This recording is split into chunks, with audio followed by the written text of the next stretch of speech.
Okay, so here's the thing. Last Friday, I was perusing the internet, as one often does, when something just popped into my recommended page completely out of the blue. It was a trailer for a movie called The Girl with the Pearl Earring. Now, obviously, it was a nod to the famous Girl with the Pearl Earring painting, but what intrigued me the most was the fact that Scarlett Johansson was playing the part of the girl with the pearl earring, and she looked exactly like the model in the original. Like, the resemblance was uncanny.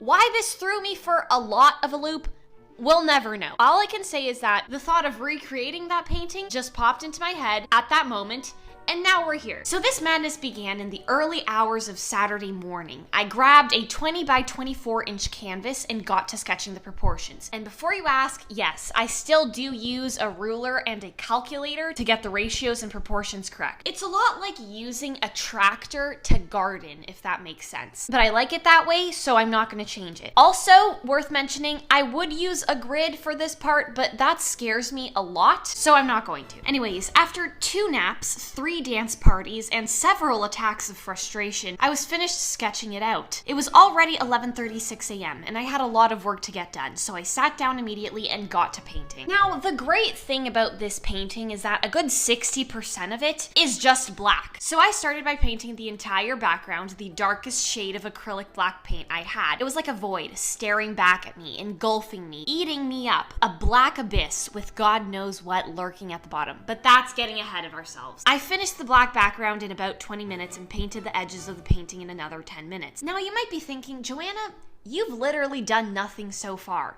And you would be correct. However, in my mind, I was already exhausted. I blame it on the senioritis. You see, it's starting to affect aspects of my life outside of school. The government needs to get involved in this. So in my bout of procrastination, my mom and I went shopping. Yes. You heard that right. I tagged along with her and we went to the mall, where several things happened, so let me fill you in. 1, I bought a couple things and I would like to share them with you now. First, I went to Muji and I bought several pens. I got these pens because my other ones just decided to stop working last week, so that was really fun and fresh. I also got this pink highlighter because it's pink. Next, I went to Aritzia because, okay, here's the thing. So when I go to the gym, I wear Nike Pro shorts, and they are extremely tight and very uncomfortable, and they give me camel toe. So I conducted an investigation online, and I found these booty shorts on the Aritzia website. And no, I will not be trying these on because I don't want YouTube to demonetize my fat butt. And finally, I went to the white girl hellhole that is Brandy Melville. Now, usually I don't buy things from Brandy Melville because they aren't the most ethical of brands, but my mother and I passed in front of Brandy Melville, and this skirt caught my mother's eye immediately,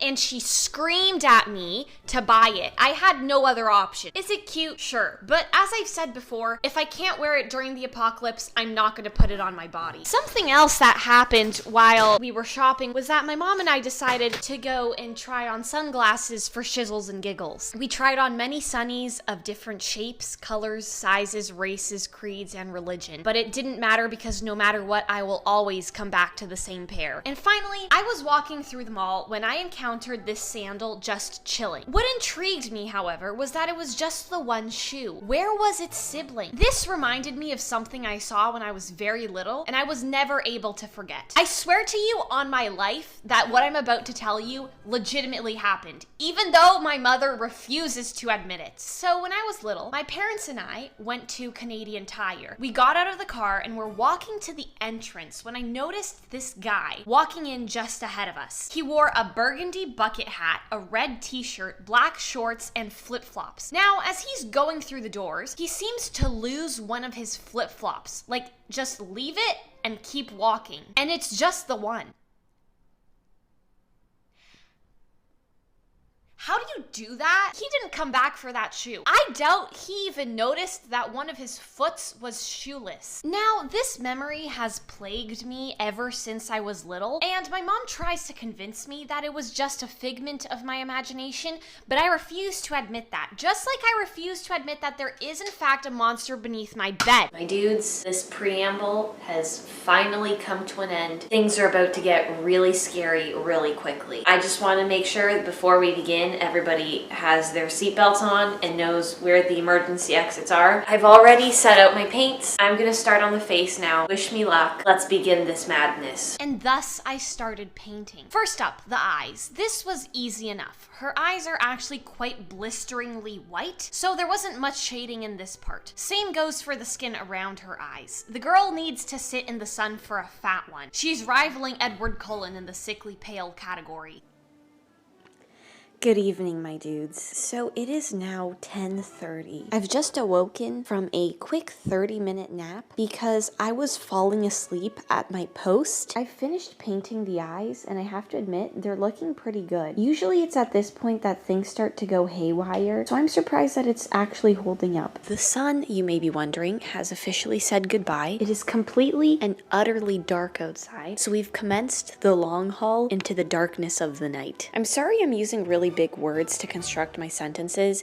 It's just that when I'm slightly delirious, I start pulling out the synonyms, you know? I'm just a walking thesaurus. Just wait, when I'm really sleep deprived, I'll start talking in iambic pentameter, but that's a video for another time. Anyways, let's keep going. I kept on going. It was time to start her nose. Something I noticed with this painting is that her face seems to just emerge from the darkness like a beacon of light. And actually, there is a name for that. It's called chiaroscuro. I read that on Wikipedia and I felt like quite the painter, so I'm sorry I had to flex on you. I have to admit that the nose is where things went kind of haywire because I was struggling to match the colors in the original painting. But I mean, in the end, it looked like a nose, it sniffed like a nose, and it walked like a nose, so I think I somewhat succeeded. Hello, my dudes. Just another update. So it's 1:45 in the morning now, and I've finished the nose. I've been listening to Careless Whisper for the past like 20 minutes, and I don't know if it's just because it's 1:45 in the morning or because I'm so sleep deprived, but I'm hearing notes that I didn't know existed. It's an otherworldly experience, to say the least. Anyways, I've ranted enough. I'm gonna get back to painting now. Next up, I painted the lips. One of the most difficult parts for me was trying to emulate the softness of the original painting, if that makes sense. There aren't that many harsh lines if you look closely, and everything seems to flow from one color